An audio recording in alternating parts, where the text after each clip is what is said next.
Shalom keluargaku. Mari kita satukan hati kita mengucap syukur kepada Tuhan. Bapa, kami bersyukur, berterima kasih buat hari ini, hari yang baru yang Tuhan jadikan dalam hidup kami. Terima kasih buat penyertaan-Mu, kasih setiamu di dalam kehidupan kami.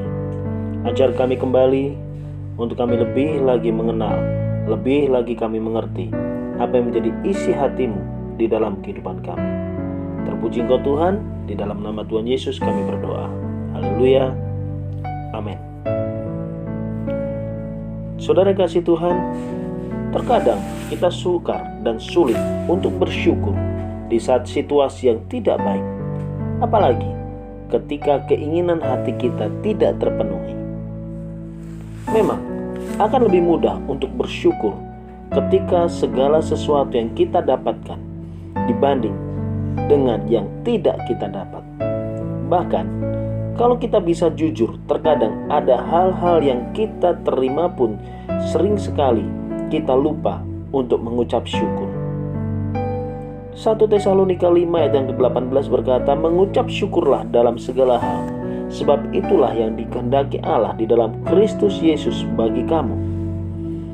Dan di dalam Filipi 1 ayat yang ketiga sampai yang keempat dikatakan, aku mengucap syukur kepada Allahku setiap kali aku mengingat kamu, dan setiap kali aku berdoa untuk kamu semua, aku selalu berdoa dengan sukacita.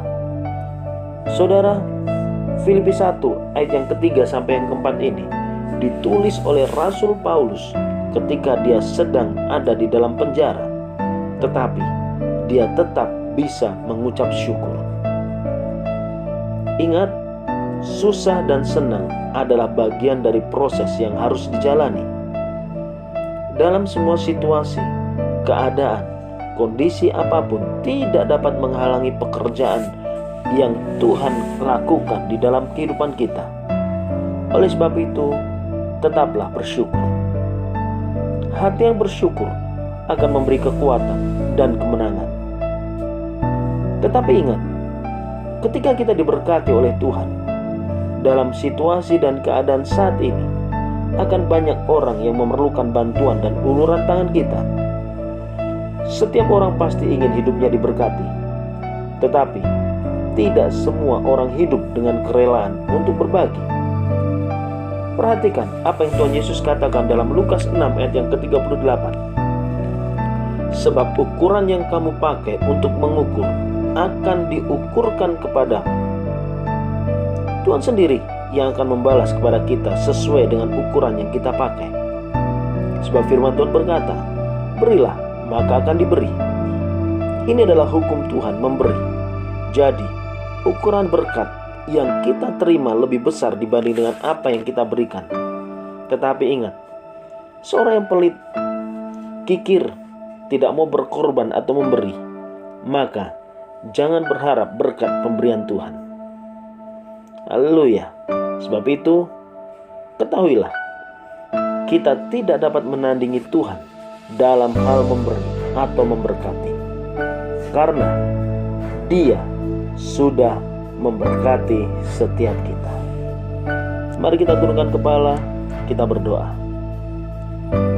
Bapa di surga, kami bersyukur buat hari ini Engkau mengingatkan kami kembali bahwa di dalam segala situasi keadaan apapun, ajar kami untuk mengucap syukur. Sebab kami percaya di balik ucapan syukur kami, kuasa-Mu bekerja. Dan ajar kami untuk kami terus menjadi berkat bagi banyak orang dimanapun kami berada. Terpuji Engkau Tuhan, sertai kami di dalam setiap langkah kehidupan kami sepanjang hari ini. Hanya di dalam nama Tuhan Yesus kami berdoa dan mengucap syukur. Haleluya. Haleluya. Salam sehat, tetap semangat. Tuhan Yesus memberkati.